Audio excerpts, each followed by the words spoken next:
Good morning and welcome to the October Land Use and Livability Subcommittee. First is call to the public, and I believe we have no cards this time. So why don't we just move to the minutes of our last meeting? Any discussion or a motion? Move approval. Okay, a second? Second. Okay, all in favor? Aye. Aye. I think the ayes have it. Okay, we have consent items, that's 2 through 4. Are there any comments on that? Move approval. Okay, Second. all in favor? Aye. And the ayes have it again. Okay, we're moving along too quickly. Okay. Don't jinx it. Yeah, I won't jinx it. Don't Okay, jinx it. I won't jinx it. So the next are information items, 5 through 7. Does anyone want to pull any off or any questions? I'd like to make a comment on the golf.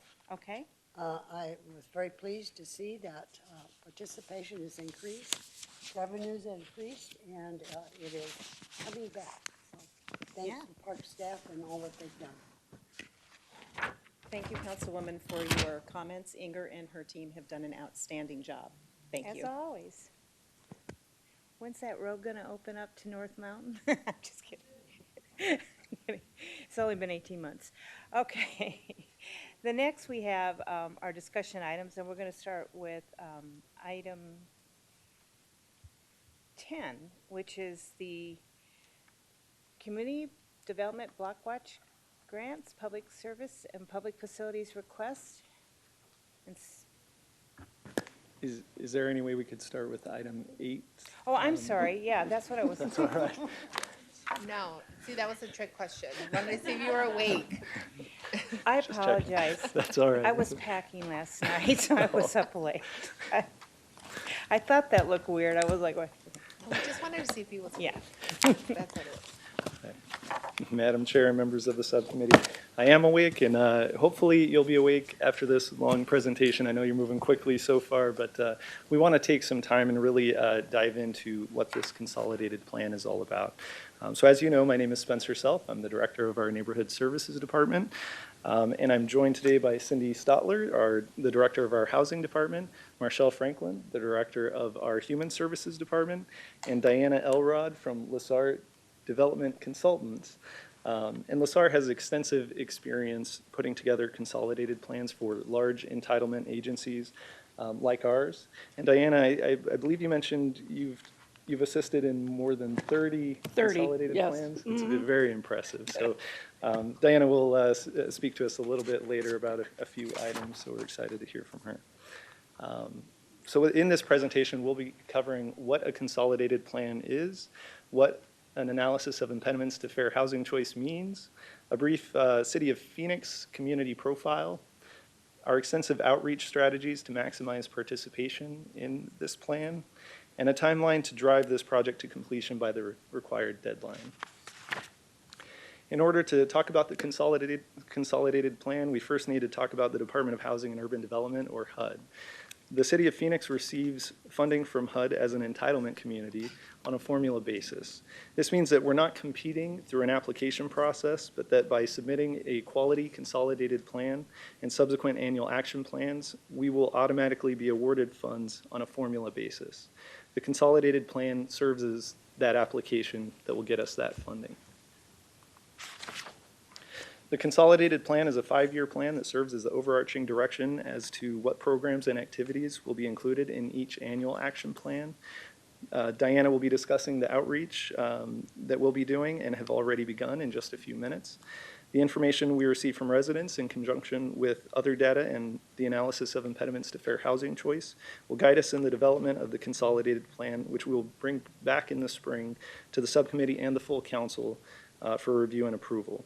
We're required to submit the plan by May 15th, 2020. Now, the one caveat that I'll put in there is that is all dependent on whether the federal government provides us our dollar amount allocation by then. And in past years, that's been delayed based on some federal budget conversations. Ultimately, the consolidated plan serves as the primary planning document developed using community data and resident engagement. It defines local priorities related to major city issues we are facing, such as housing affordability, homelessness, community and economic development, infrastructure and enhancement, and public services and facilities, which is item 10 on the agenda, which we'll be talking about in just a few minutes. So, and as mentioned previously, it serves as our application to HUD for our entitlement funds. So by this point in the presentation, you may be asking, okay, what funds are we talking about? There are four. The Neighborhood Services Department oversees the Community Development Block Grant, or CDBG funds, which is the largest and most flexible of the four grants. And it can be used to address low and moderate income resident needs, including community and economic development, infrastructure, housing, public services, and public facilities. The Housing Department oversees two grants, which Cindy will discuss. Thank you, Spencer. Good morning, Madam Chair and members of the subcommittee. The Housing Department receives about $5 million a year in home investment partnership funds, which we use to loan to affordable housing developers on their way to applications for low-income housing tax credits to develop new affordable housing. We use it for down payment assistance and also for tenant-based rental assistance.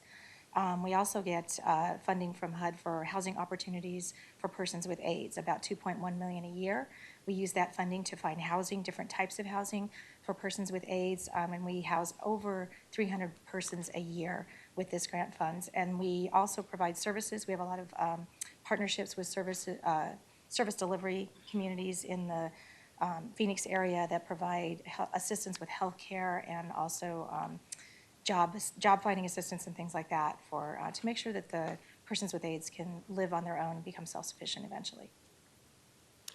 Thank you, Cindy. And finally, the last grant is overseen by our Human Services Department, and Marshall will speak to that. Sure. Good morning, Madam Chair, members of the subcommittee.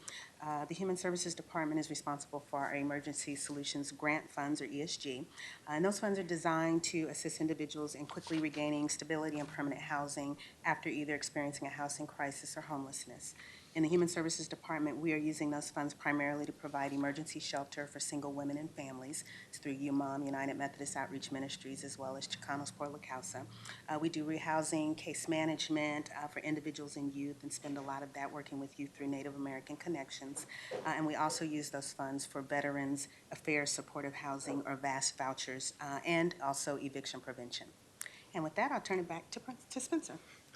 Thank you. And this slide shows the amount that we're anticipating may be available over the next 5 years, or just over $26 million per year, for a total of $130 million over those 5 years. I'll point out that the Department of Housing and Urban Development and the federal government, they don't give us a heads up on what funding we may receive. So this is all flat funding based on this year's allocation. Each year it'll go up or down a little bit depending on a variety of factors. But this is our best guess as to where we will be over the next 5 years. Is the choice program outside of this, or is it included inside? Yes, Madam Chair and Councilmember Garcia, the Choice Neighborhoods Program is it's not an entitlement fund such as this where we get money every year. That was a competitive grant that we received a year ago for $30 million, so that is not changing. But it is tied heavily into this process as we're using funds, including CDBG funds, as part of our match and part of our commitment in that process. It's a good point, too, because the consolidated plan is the basis for all of our grant applications for HUD as well. It has to, whatever we're planning to do with the new grant, has to conform to the goals and the numbers that are in the consolidated plan. As part of our application process, we'll also be completing an analysis of impediments to fair housing choice, which documents the barriers to fair housing availability and a plan to remove any identified impediments. The analysis of impediments is submitted along with the consolidated plan in order to receive funding. To help us with this planning process, we hired LaSar Development Consultants to help make sure we have a robust engagement process and a quality submittal. I'll now turn it over to Diana Elrod with LaSar to provide information they've already pulled together about the City of Phoenix and how we plan to get high levels of resident participation. Good morning. Some of this information will probably be very familiar to you, but just as a recap, the population right now for Phoenix is 1.6 million, which makes it the 5th largest city in the country. 26.8% of the population is under 18 years old, and 10% are over 65 years old. 4.6% are veterans, and 20.9 individuals, 9% of individuals are below the poverty level. The pie chart on the right shows the basic breakdown between race and ethnicity. As you can see, it's pretty much equal between white and Hispanic and Latino folks. A lot of times people don't understand what does it mean when we talk about extremely low, very low, and low income households. This chart explains what that actually translates into as a yearly income. A single person working full-time at the minimum wage of $11 per hour or so is considered very low income, earning just over $22,000 per year. A family of 3 with a stay-at-home parent, a baby, and a spouse who earns about $16 per hour would be considered also very low income. And a family with 4 with 1 working parent earning a salary of $58,300 would be considered low income. In terms of the economic landscape, unemployment rate in this community is 4.8% currently. Median income is $52,080. That's per household. Per capita, this translates to just over $6,500. The poverty rate, as I mentioned before, is 20.9%, but the child poverty rate is even higher. It's 30.5%. And the uninsured rate is 16.4%. The most common occupations, as you can see, are management and business operations, office and administration support, sales and retail, and education, legal, and community services.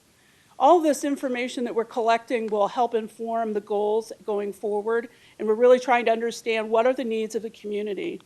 One of the big issues facing communities all over the country, as I'm sure you're well aware, is the cost of housing. Right now, the average rent is about $1,500 a month for all housing types. That's as of August 2019. That's not just multifamily, but it's also single-family rentals. The average rent for apartment units is just under $1,100 a month. Household income of $52,800 is required to afford the average rent. 46.6% of the population are renters, and 59.2% are housing cost burden. What that means is households that pay more than 30% of their income on housing costs are considered rent burdened. And a fair number of households are extremely rent burdened, which means they're paying more than 50% of their income. In terms of ownership, the median home value currently is about $235,700. The owner occupancy rate is 53.4%. And again, housing cost burden is an issue even if you own your own home. 24.4% are housing cost burden. The 2019 point in time homelessness count showed 2,030 unsheltered homeless in Phoenix, which is a 17% increase from 2018. And this is actually kind of a common issue in a lot of larger communities, that their actual homeless population has increased substantially in 1 year.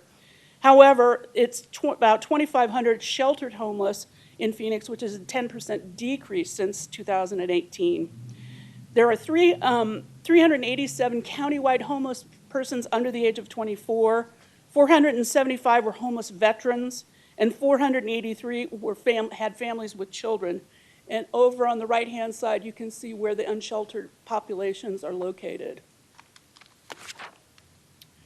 In terms of public health concerns, which we also look at, about 571,000 people in Maricopa County are food insecure. That means they're either concerned about where they're going to get their next meal, or they actually have run out of food. The average meal cost is $3.08, and St. Mary's Food Bank and United Food Bank are the main providers for these folks. There were 231 human trafficking cases in Arizona in 2018. And the majority were sex trafficking cases. Phoenix has a vice police unit that addresses these issues. In terms of HIV and AIDS, there are about almost 11,000 cases in Maricopa County in 2016, which is the most recent year for which we have data at the present time. All of this information is going to be provided to the community in a variety of community engagement sessions, giving a brief background to folks in the community who are interested in this issue. And we want to get a great amount of input into how we are going to be putting forth the goals for the CON plan. There's a community survey that's online right now. It just opened, I think, this morning, that is both in English and in Spanish. It's open from today until November 25th. There will be 4 community engagement sessions, which are it may be 5. There are opportunities for people to come and hear the presentation, very similar to this, but also get their feedback in terms of what they think are needs. We have interactive sessions involving dot voting exercises where people can sit down and sit with other people and talk about their concerns, and then they report out what they are concerned about. There's a web page devoted to the consolidated plan, and we're creating a lot of outreach material to provide council members as well as others to give to constituents. Social media will be involved. There will be coffee chats, GAIN events, a variety of opportunities for people not only to come into the city and give input, but for the city to go out and get input at other community events. And I will turn it back to Spencer. Thank you, Diana. So as you see with this timeline, we are here just kicking this off, really trying to get as much information from our community as possible. We'll, again, do that from now through November 25th, and then we will start putting the plan together once we have that information. And so we'll come back in the spring, we'll present again to this subcommittee, we'll talk about what we found through this engagement process, through the data that we received, and high level, kind of where are we intending to go with this plan. We'll get your input, we'll do a public hearing process as required by HUD, and then we'll submit to HUD by the deadline, hopefully, May 15th.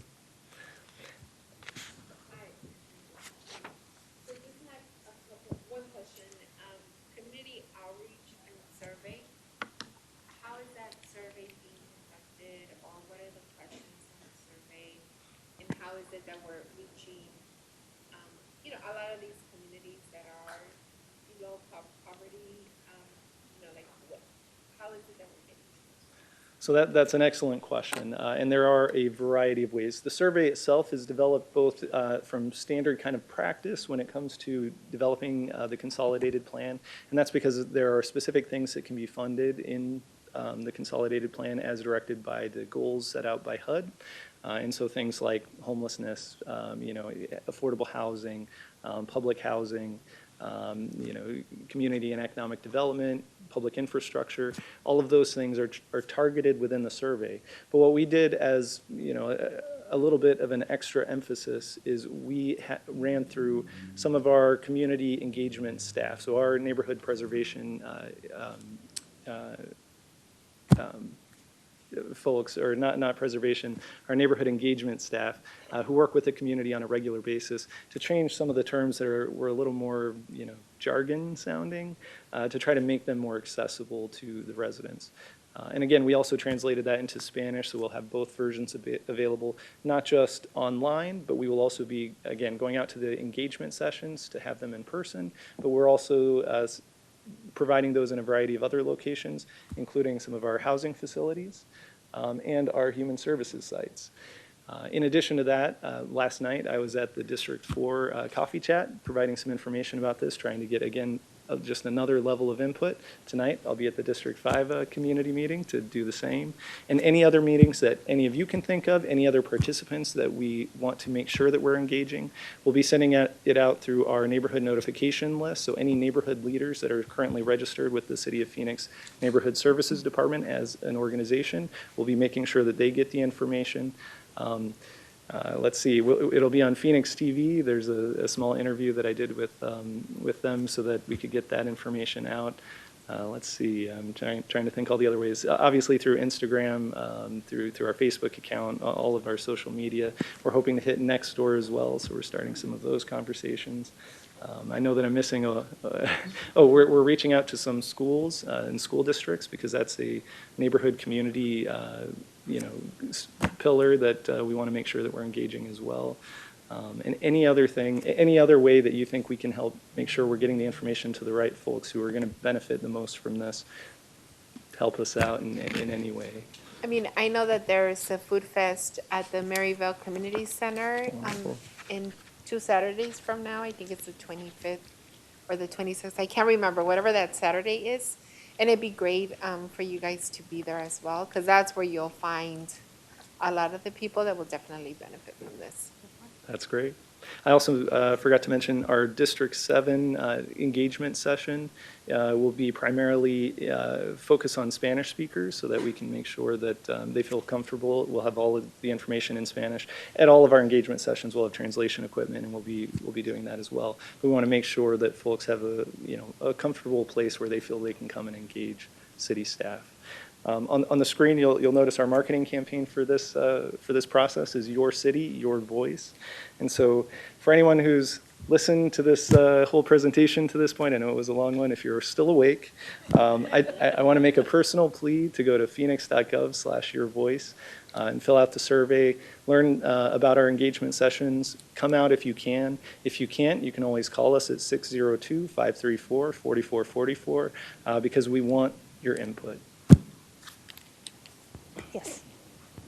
So I didn't see anywhere, and I think it's important for us to look at the Airbnb and short-term rentals and the consequences of that in what's happening with housing. And so I don't know where that could be added or where we could get numbers.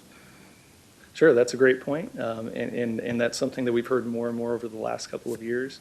And so maybe that'll be something that we talk to some folks about. The other thing that I'll note is while our survey is generally guided at traditional services that are provided using these funds, we wanted to make sure that there were comment fields because some things are new, some things we haven't thought of before, and something like that is something we're hearing from the community, but if we don't capture it within this process, it'll be difficult to fund opportunities to help address those issues in the future. So that's a good one that we'll make sure we talk to folks about. Thank you.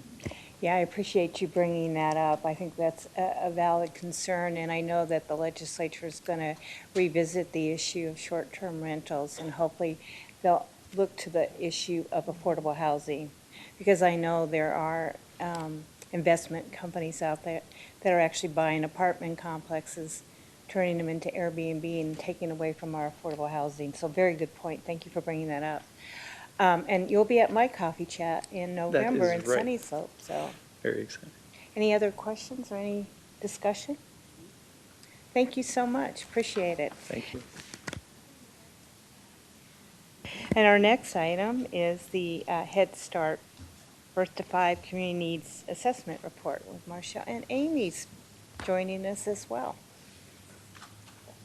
This is what, your last week here? Yeah, We're gonna tomorrow miss is you. her last day, yes, so Yeah, good morning. kudos, you've done a great job while you've been here. We're gonna really miss you. I know Marcelle's crying inside. I don't want to mess up my makeup on Yeah. TV, so I won't Thank shed you. Go tears ahead, right keep- now. Good morning, Madam Chair and members of the subcommittee. Joining me at the table is Amy Corvo, who is our Deputy Director over our Education Division until tomorrow at 5 p.m.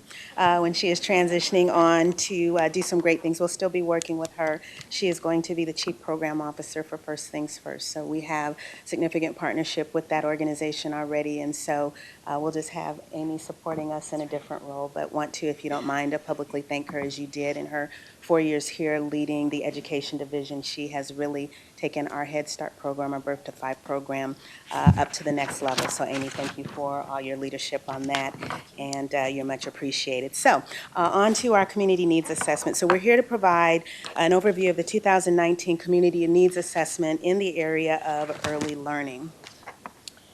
The City of Phoenix Head Start Birth to 5 program is required to conduct a community needs assessment in accordance with our Head Start performance standards. This comprehensive assessment is used to make informed decisions regarding service area plans, service delivery, slot distributions for our Head Start Birth to 5 program, and is conducted on a 3-year cycle with our updates completed during interim years. The 2019 Community Needs Assessment referenced in this presentation was conducted by Burns & Associates and is the beginning of a new 3-year cycle. I will now turn the presentation over to Amy so that she may walk you through the highlights and the identified gaps from the Community Needs Assessment. Thank you, Marshall.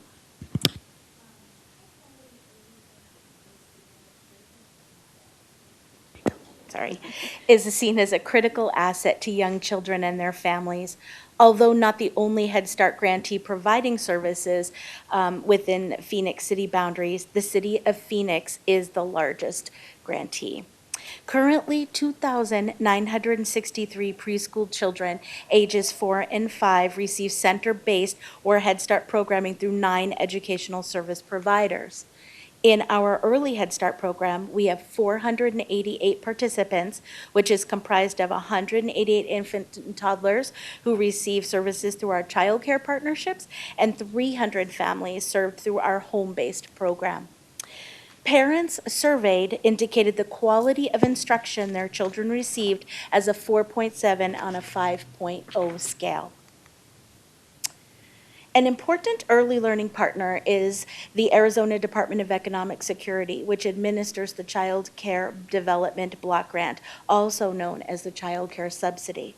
There has been a 10% increase in the number of children served through this program since 2015, and a 21% waitlist decrease since 2015. The 2019 Community Needs Assessment identified several gaps.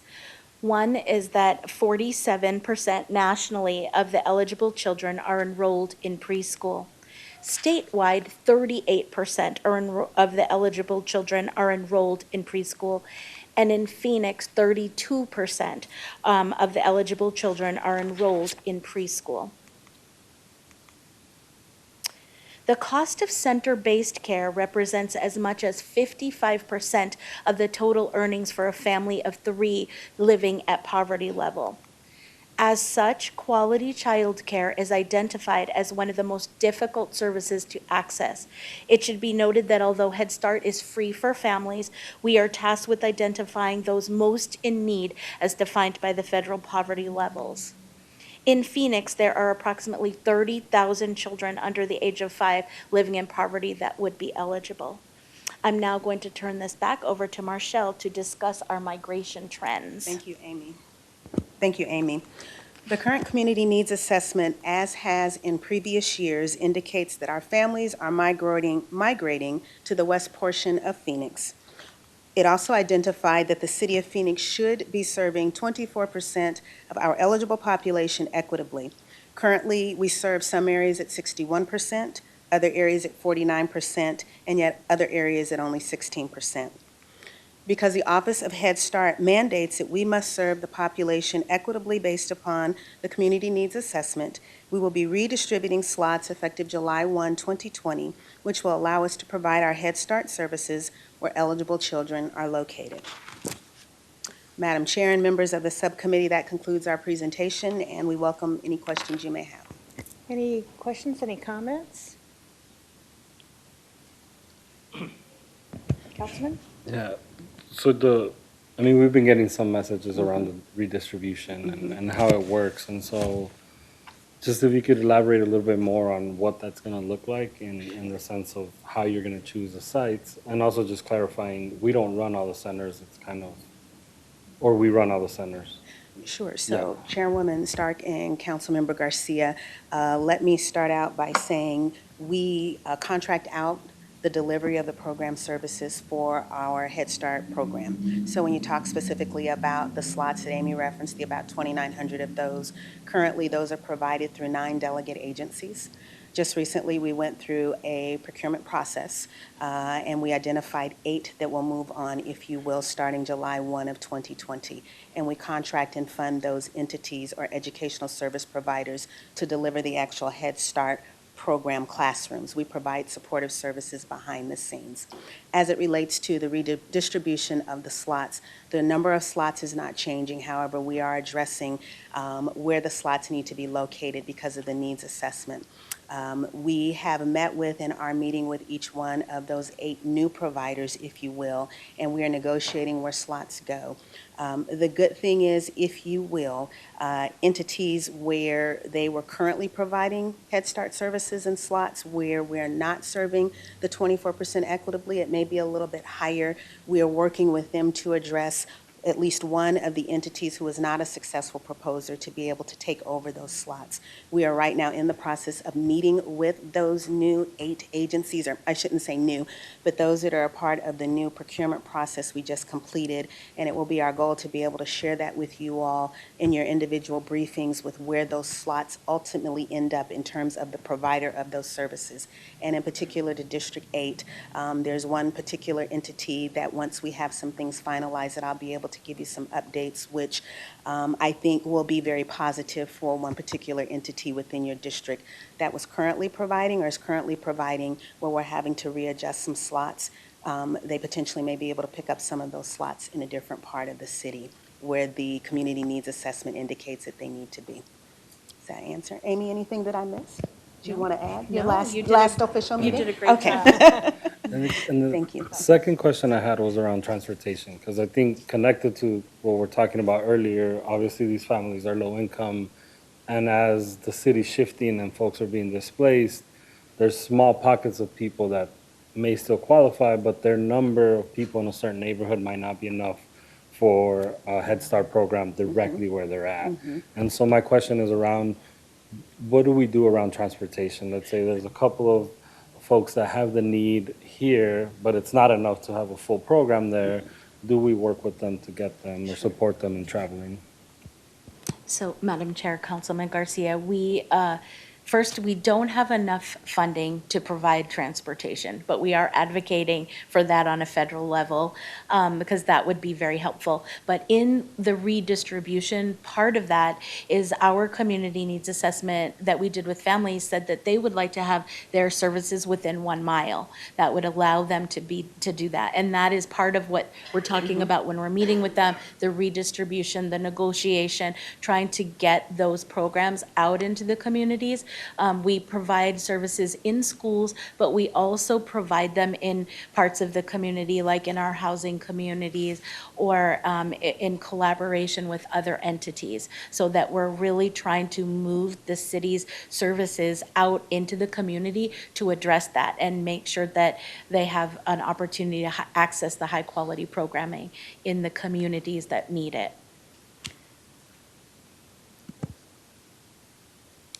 Thank you so much. Thank you very much. Appreciate it. Now, we're going to swing back to item 10, the CDBG Public Service and Public Facilities Request for Proposals. Spencer? Madam Chair and members of the subcommittee, because you can't get enough of CDBG, having one more item for you. For this presentation, I'm now joined by Watsna Sayasan, our brand-new Deputy Neighborhood Services Director over our Administrative Services Division.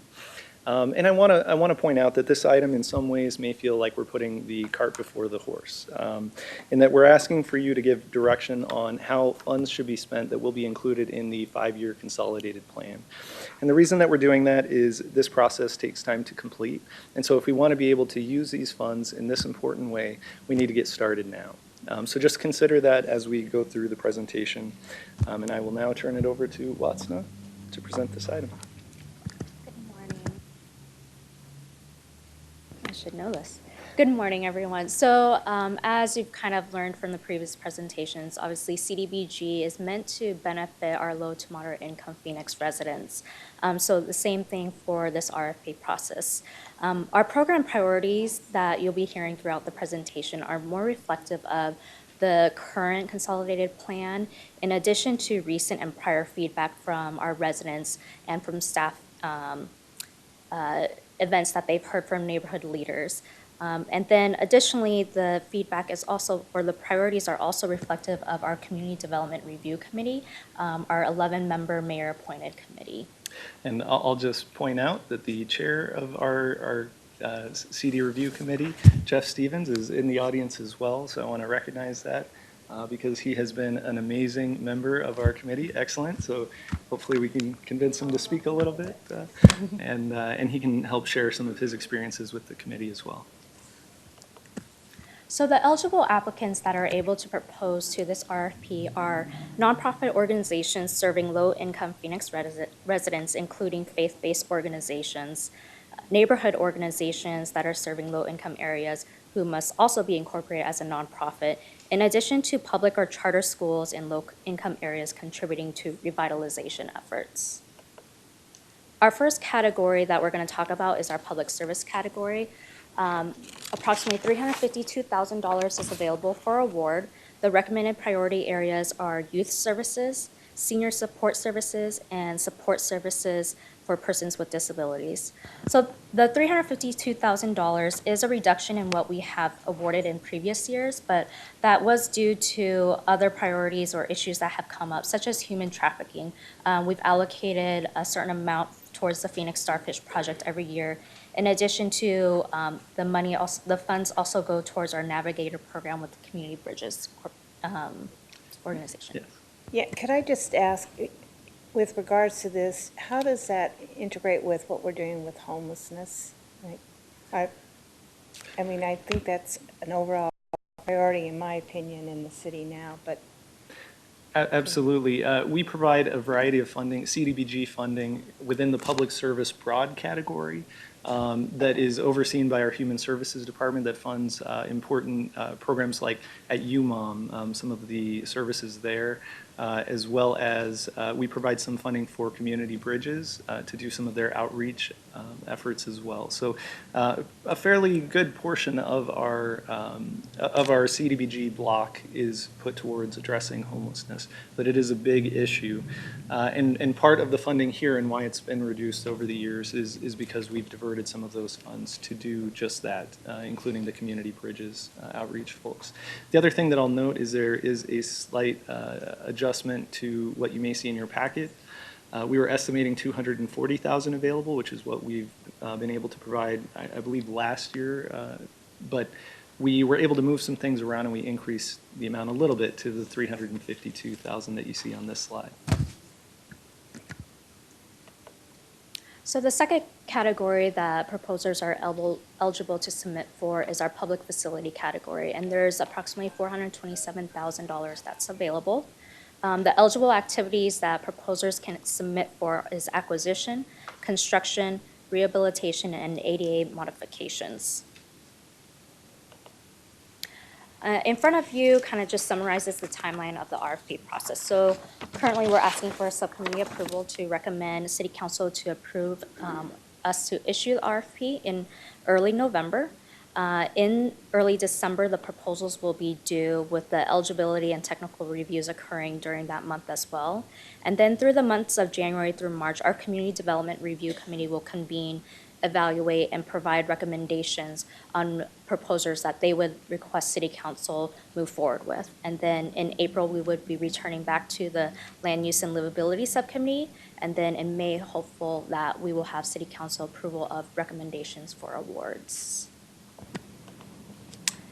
And with that, we would request that you recommend City Council approval of the CDBG Public Service and Public Facility RFP process and our proposed public service priority areas.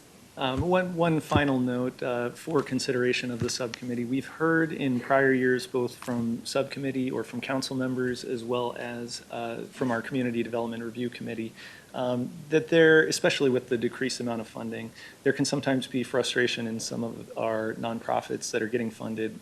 Might be the same from year to year. I don't think we have very many that we fund every year, if any, but we do see some of the same organizations from time to time, and there's a lot of need in the community.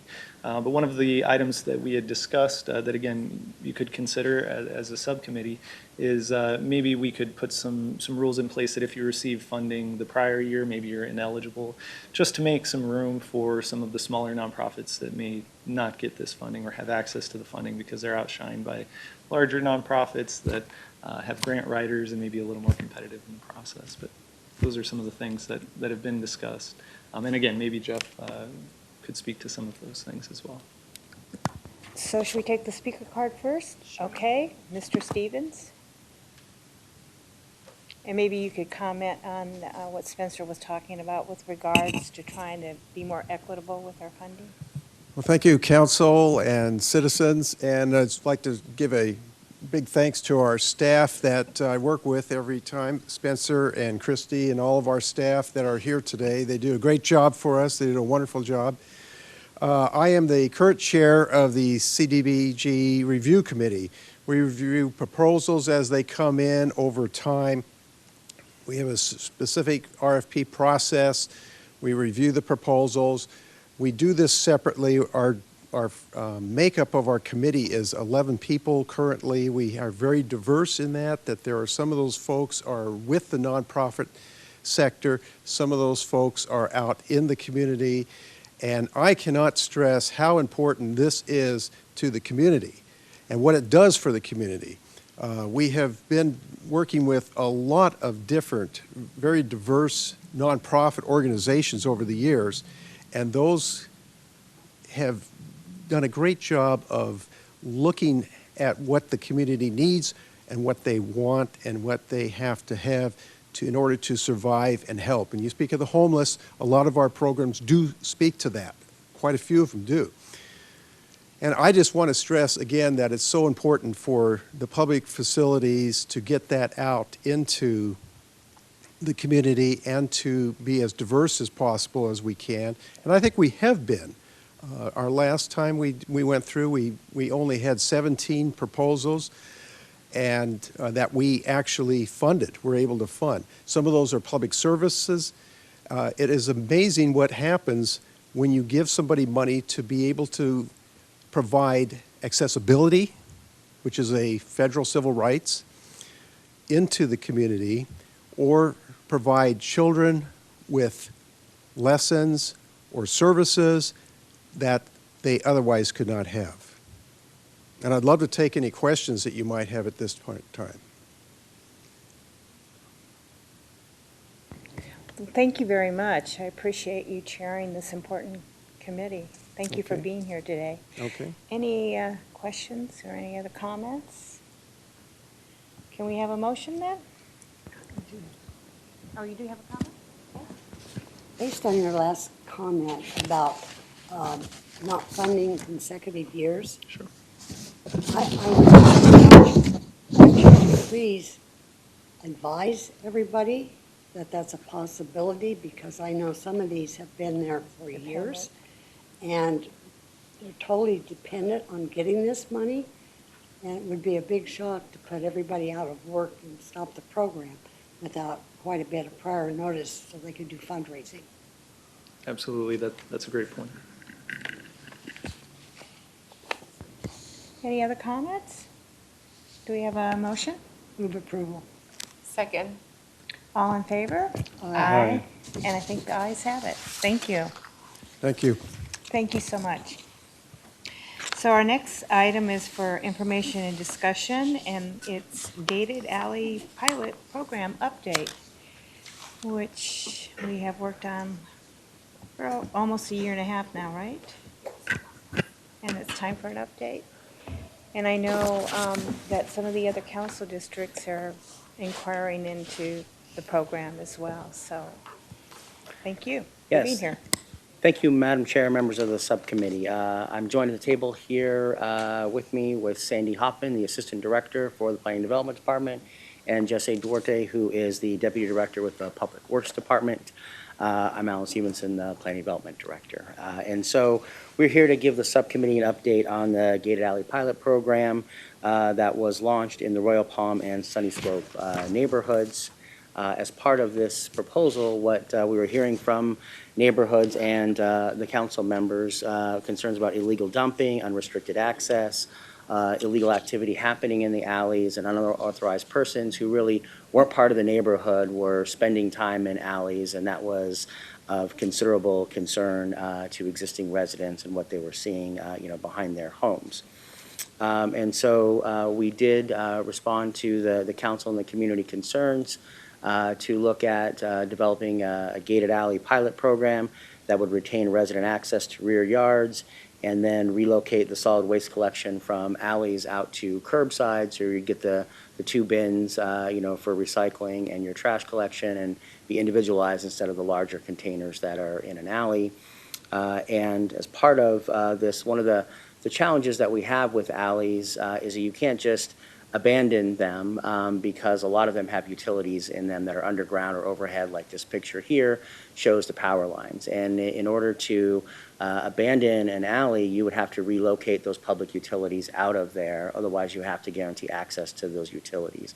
And so that's what really makes it a challenge. There are a few alleys that don't have utilities in those, and those ones we would tell residents their best approach would be to abandon that alley, because then they could purchase back from the city at nominal cost, each half of the alley, and it could go to individual, neighbors, but that doesn't really work where you have utilities because we have to maintain that access. And so that's why we debuted the gated alley pilot program, and Ms. Hoffman is going to walk us through some of the details on how we've worked through this.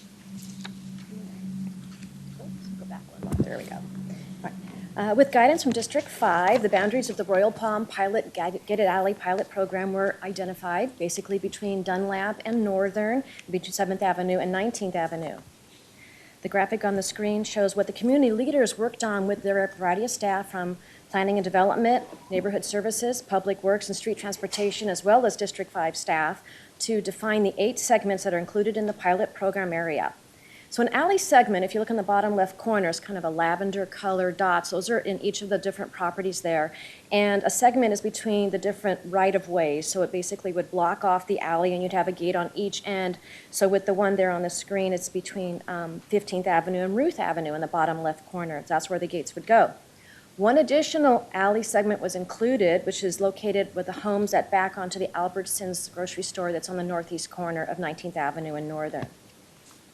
The Sunny Slope area, again with the District 3 staff and elected officials working on that, identified their pilot area to be between Dunlap and Butler Drive, 12th Street to Central Avenue. And the community leaders worked with the council office as well as the variety of different departments within the city to identify the 10 segments included in the Sunny Slope neighborhood gated alley pilot area.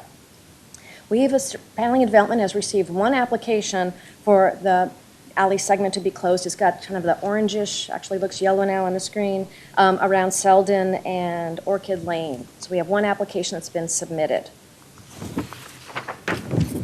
So there's 9 steps, basically key steps to the program. First, an application is to be submitted by the resident leader, so they bring that into Planning and Development. But along with that, they need to have a petition signed for 51% or greater of the property owners along each segment of that alley that they would like to close.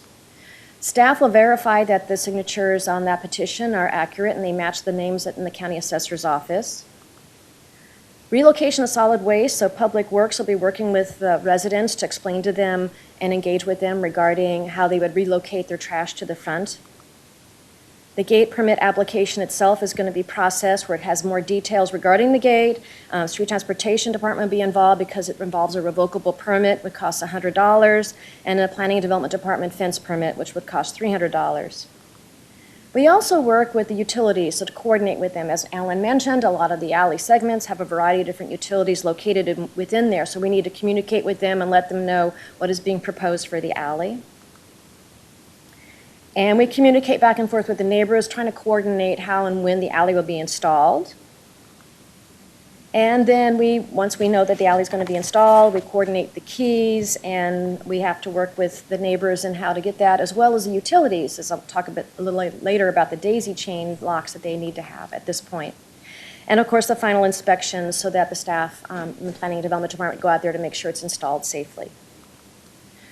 One of the greatest things we had happening on December the 8th was the grand opening, or the grand celebration of the one alley segment, the first one that was done in Royal Palm. It was attended by council representatives, the community, and staff from multiple departments. The keys were distributed to the residents that are adjacent to the alley. The staff were there to answer questions, and everybody got to meet each other and have refreshments. What was emphasized during that meeting was that the owners of those properties are responsible to maintain the alleys behind them. Even though it's closed off, they'll still need to maintain it to make sure the weeds don't accumulate and things like that. So the status currently for Royal Palm, basically Royal Palm has had 6 alley segments that have been gated, and they have one application in, that's the one that's for the alley segment behind the Albertsons that goes to the west side and to the north kind of the homes that are to the east of that. And for the Sunny Slope one, we have one application for the segment of alley that's between Orchid and Selden Lane. So the positive things that we've come out of it is, again, the neighborhood involvement, the community interest in this. There's been a desire for this. We've heard that. We're responding to that.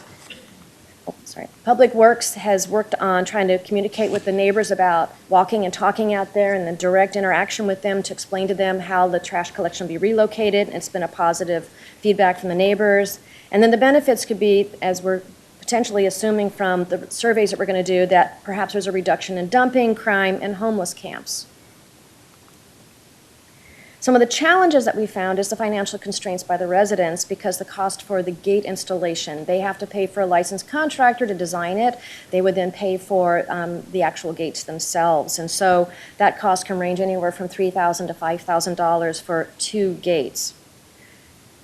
Other challenge is the time to work through the steps of approval. So it's the neighborhood activists trying to get their neighbors on board, getting them to sign a petition, getting the application in, coordinating with a licensed contractor to design what kind of gates they would like to have.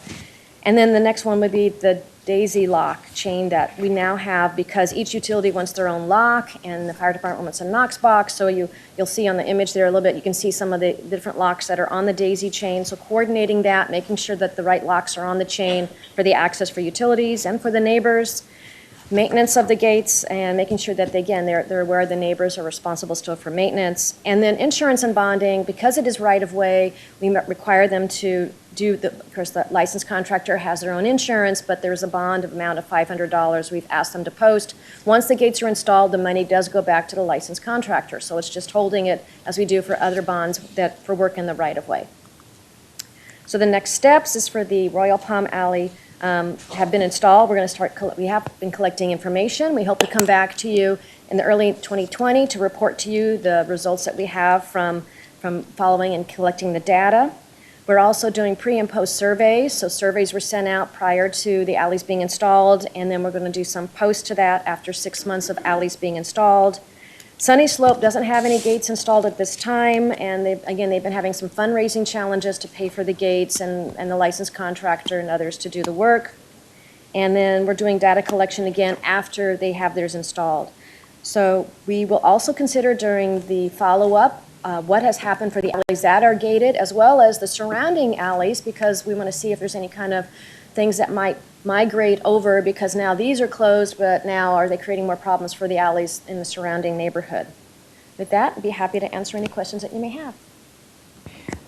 Thank you. I will tell you, I have talked to some of the residents in Royal Palm that have the gated alleys, and they think it is a huge success. And I would agree with you, in Sunny Slope, it is an issue of cost. There are a lot of people on fixed incomes that live in the Sunny Slope part of the city, and so they really struggle to find the money. I know we can apply for block watch money, but again, we are limited, we have a cap, and so it's been very difficult. So it's unfortunate we don't have much to report on the Sunny Slope portion, so. The gate with all the locks just doesn't look safe. I think first responders, I'm just thinking about in a panic mode, there's a fire, they need to get through there. Have we looked at electronic gates and kind of what real estate companies do, where you just can access through your phone or other ways in which you could just get through it a lot quicker? And then I had more questions about the abandonments.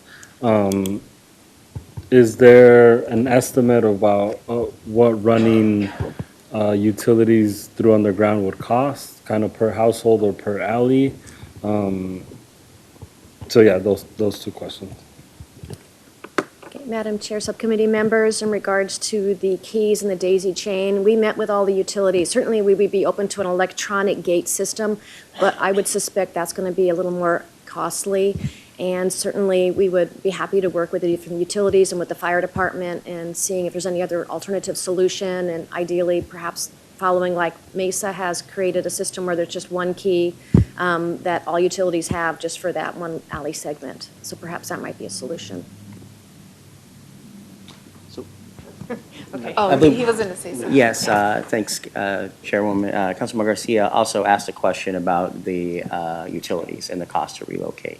And that really comes down to what specific utilities are in each alley. And so, the picture we have in that one showed some overhead power lines, but that alley may have underground water or underground Cox or Quest lines that are in it. So it's dependent upon each alley segment, exactly what utilities are in there. And then that would translate into what the cost is, because you would spread it out over, multiple utilities if you can, but it is incredibly expensive to do. And so that's where, when you see alleys abandoned, for the most part, those are ones that don't have utilities in them, and then those neighboring, properties are able to expand their gates and take those areas over.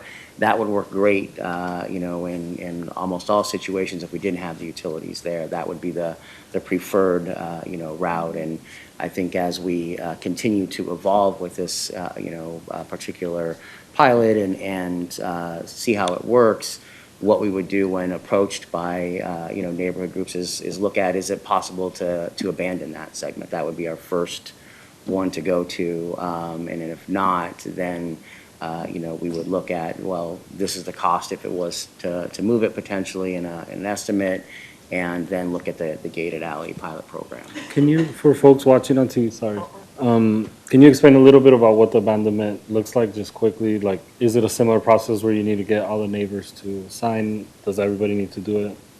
Yeah. And maybe also, when you abandon, they have to purchase the property back from the city too, so maybe expand on the cost of that as well.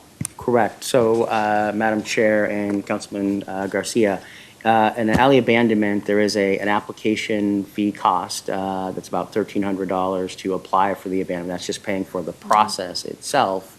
And as part of that, the Planning Development Department, because it's an enterprise fund, we have to recover costs for all those permits. That's why it costs so much to apply. We then notify all the utilities, and then they will respond back to us of, yes, they have utilities in there, they can be moved, they can't be moved, they can object to the abandonment at that point.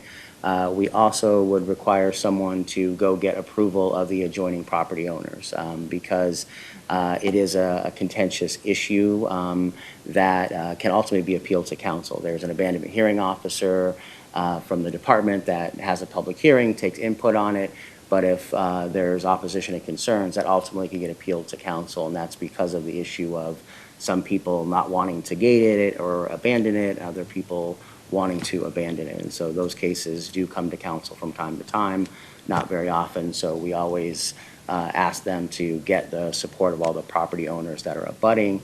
There are times when that doesn't always happen. Council can approve it without having 100% concurrence, but it is an issue that is a little more difficult to work through. And so this, the gated alley pilot program would give one other tool in the toolbox to kind of address some of those alley issues that will be a little bit more cost sensitive, recognizing that there are a lot of older parts of the city where trash collection was done in the alleys, and that's just a legacy of what's there in the community versus other parts of the city where we don't do trash collection like that anymore. So trying to find a way to address a lot of the community concerns is really what we're after with this program. And the cost in acquiring is it depending on property value, or is there a standard cost for every alley? So there's a standard cost. What happens, because the city can't give away land that it owns in the public interest, and an alley is public right-of-way, and so if the abandonment would be approved, then what you have to do is pay a consideration fee for purchasing that land. And in residential, there is a set cost of that, per square foot. And commercial, it's based upon appraised market value. So if there was commercial property abutting and somebody wanted, that's when you would do that. But residential, it's a standard cost, and it would just depend upon their frontage. They would be able to, for each neighbor would get half of the alley. So if it's a standard 16-foot wide residential alley, they'd each be able to reclaim half, 8 feet, and so it's however long their property is to come up with what that cost is. Yes. So for the proposed alleys that were presented on the alley, for the alley program, the pilot program, what were, besides money, what were some of the roadblocks that we hit, and why weren't those implemented? The ones that you presented here in Royal Palms, and then the area between 7th Avenue and 19th Avenue? Madam Chair, subcommittee members, some of the things, again, was there was a core group of neighborhood activists that really wanted this to happen. But then you'd find as they went out there and started talking to neighbors, there was some that opposed it. A lot of people have gates that come off of the alley. And so the concern was, how do we make sure we ensure we have access to our gates and to come to polls, say if they have a boat or a trailer or something like that. And so they had to walk through some of that. Some people felt confident and supported the program and others didn't. And the concern then was mainly trying to get the neighbors to buy in on the proposal and signing the petition. I think the only other, I don't know, we had was just the, again, the cost itself, the timing of how long it would take to get the gates up, and then coordinating the keys to make sure that they have keys. And let's say somebody sells a home, how do you make sure the new homeowner has a key? And so kind of those kind of logistics and details were those type of questions that they had. But they were supportive pretty much when we went to community meetings. We had several community meetings, and a lot of people came to that, and we answered a lot of questions about their concerns about, what do we do to ensure that this can be done, to try to support more of a positive environment in their neighborhood and to reduce some of the challenges they were facing. And then, to your point, we have some alleys in the west side where we have moved the trash to the front. And in those alleys, that's where we see a lot of the activity happening. So I don't know, Jesse, if you can talk a little bit about, like how more efficient would it be? How much more efficient those alleys are to pick up the trash in the front versus going into the back? Like, what would be the different cost? Is there any cost efficiency with that? Madam Chair, Councilmember Delgado, yes, there would be some efficiencies for us. Going from alley to curb, we would be able to enlarge our trucks, get bigger trucks, so we'd be able to pick up more homes. When you go into the alley, they're a lot more, they're heavier, the containers, there's a lot of stuff that goes in there that the truck loads out a little bit sooner than it would if it was just individual cans. And then it's individually responsible by the resident for us. The other thing too, getting out of the alley is a little bit safer for us because there's property damage. Sometimes our drivers have to be really good when they get in there. When it rains, it gets muddy, it's slippery. So yes, there would be an efficiency for us doing that and actually a little safer as well. Do we still allow new developments to have alleys? Madam Chair, Councilwoman Williams, I don't believe we have any new subdivisions that are doing alleys. It's not because the city code requires that for single-family residential, Public Works provides that service, and that is not a alley service isn't what they provide anymore.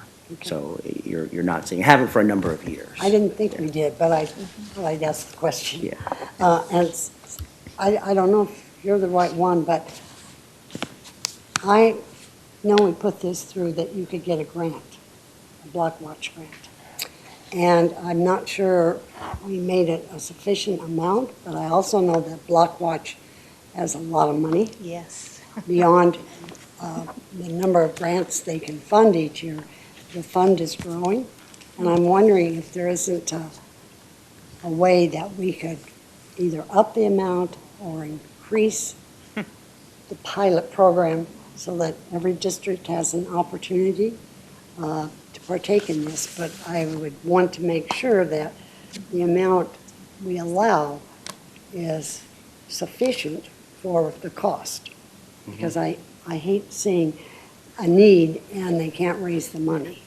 So is that something you look into? Yeah, I appreciate that comment. Actually, I've been inquiring on that as well. Again, looking at Sunny Slope, lots of people on fixed incomes, it's just a struggle for them to help. They have applied for block watch money, but it's just not enough. And so it has been a struggle, and I would agree, we have a nice pool of money that maybe we could look at. I know there are issues of equity, but I think we could work through that. People that have block watches that don't have alleys, we have to be concerned with that as well. I am surprised, though, you have some statistics here, and I didn't think there were any alleys in District 2, but I guess they are. That's probably one of the newest parts of the city.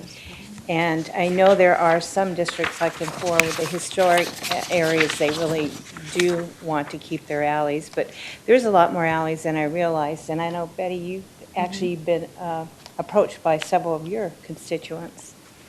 Yes, no, when we were on the campaign trail, I think that's the reason why this became such a passion for me. God knows that when I was running, I was not thinking about gated alleys, but knocking on doors in Maryville, talking to the residents, talking to different people. We have an amazing group of women. We have the Estrella Supermoms out in the west side, and they've been incredibly active, just like all the other block watches since 2013. And they're frustrated, they're upset, because they go out as a group once a month, clean out the alleys. They'll go out on a Saturday. By Monday morning, the alley looks the same. We have an alley over on 71st Avenue, between 71st Avenue and 75th, between Thomas and Indian School, and we have children going up and down that alley every day. And we did a cleanup where a lot of you helped with that cleanup, so I really appreciate that. And it took about 3 different trucks, I believe, that had to come in and help clean out that alley. And 3 days later, we got the phone call, Betty, the alley's starting to look the same. And Jesse and his team went back out there and cleaned it out.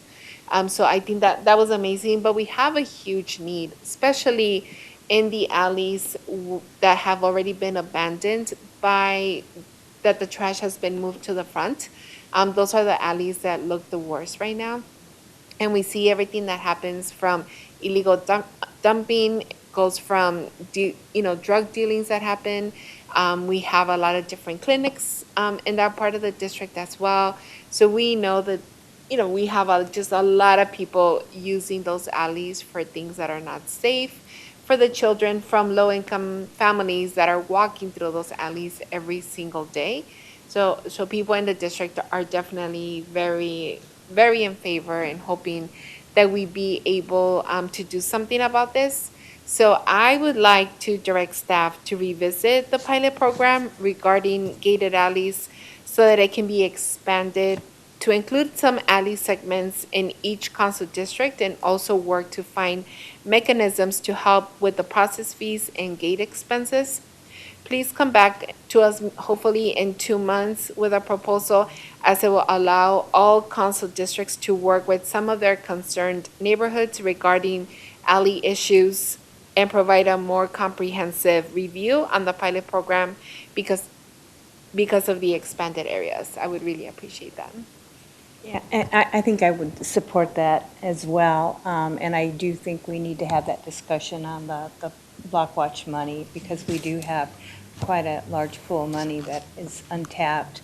So I think that's great. And do you think you can do it in 2 months? Madam Chairman of the subcommittee, we will try. It might take a little bit longer, but we know that it's an issue of concern to the community and the council members. So we'll try and do what we can to get back in 2 months. If not, it might slip a month, but we will also address the funding issue. And so we will meet internally to come up with a proposal on how to address that issue as well. I spent 4 hours on Saturday cleaning one up, and it wasn't a full one. It was half of one, and we filled up an entire container, and there's still more in there. It was an entire 3-bedroom house and a bunch of stuff in there that I think we've all seen, toilets, everything. Did you find a couch? I found the couch. We got 3 couches. You got 3 couches? Yeah, one was a sofa bed. Lifting that one was hard.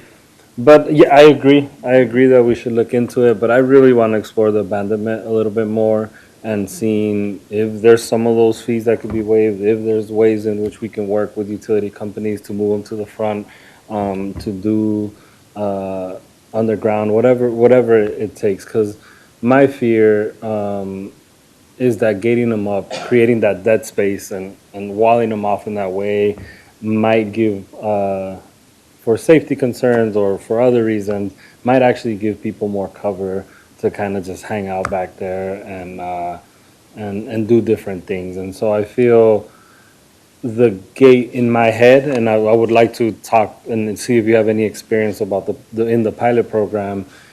I would assume, and I think I would probably do that, you just start ignoring once it's gated, right? Instead of going to look for the key, you just act like there's no alley there.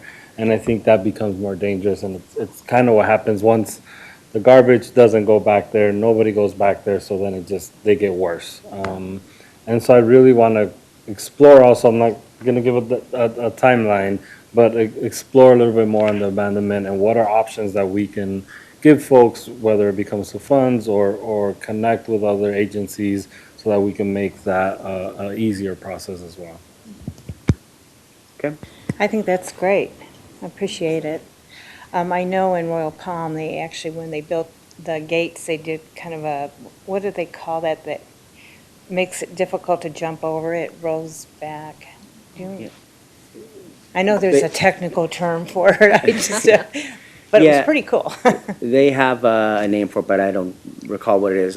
But it just makes it harder to jump over Yeah, the it fence. rolls Not you and so impossible, it's yeah. not spikes or things like Yeah. that, but it is something that makes it harder for It was people to hop pretty- over. It was pretty fancy. I remember looking at it, thinking that was clever. And I would, we will certainly take a look at the alley abandonment stuff as we talk about this, because it is something that we would talk to any residents about as it relates to if you want to gate your alley, the first thing we're talking about is it eligible to abandon and what's the utilities there? So that is something that I think we could probably look at it if we wanted to incorporate some type of funding mechanism that would be helping with the gate alley pilot program that might be able to be used for the alley abandonment, should it be something that doesn't need to relocate utilities. Because that might help in that instance. The utility, if we're talking about redoing that, that's a considerable expense, and so I think that we'll have to take a little bit longer term to analyze some of those Yeah. issues. I know there's 894 in District 8 alone, but if there was an ability, and again, timeline up to you, I don't know how busy you all are, but for us to be able to obtain some sort of list that says these many or these are eligible for abandonment, and then maybe our officers or someone else can actually start. It'd be a lot easier than when we get a call, show up, and then try to figure it ourselves or call you in to come see if it's eligible for abandonment or not. But I would say a list of which ones are eligible would probably be the most practical way, either for us to go out and do outreach or to be able, when they call and complain about a certain alley, we can look at a list and be like, actually, you're eligible. Would you like to explore this option? Yeah, we can certainly develop that criteria and come up with an analysis of what we can have available. Sometimes because of public safety concerns and issues, we won't be able to publicly disclose where the water lines are, for example. We will just be able to say there's utilities in that, alley and those kind of things. So we can look at what we can do to make it easier for everyone, whether they're calling you or whether they come to the city via a website and want information about it, of how it could be done and what the different options are as we explore how we could expand the pilot program. Okay, I think Alan, what would happen if you could, in those situations where it's really bad, if you could get 100% to say, we want to abandon it? So you go through that process and forget the gates. Mhm. Could that same money still be, if it were block watch money, could that still pay for the abandonment fee? So, Madam Chair, Councilman Williams, that is something that I would like to explore and come back as part of this, the funding proposal as it relates to the Gate Alley pilot program, but only to the extent that we're using that money to abandon an alley that doesn't have utilities in it. Because then I think the better approach is to abandon that alley where there's no utilities and then spending money on the gates. But if we have to spend whatever money's allocated and we're moving utilities, then we won't be able to do very much throughout the city because the utilities are very expensive. So where there's not a utility, my thought is that we would come back with our proposal and say, we also want to make it eligible to use some of that block watch funds or wherever that money comes from to address the Gate Alley pilot program for abandonment should it qualify. Okay, thank you. Any other comments? Well, thank you so much for your presentation. I guess we'll see you in 2 months. Yep. Thank you.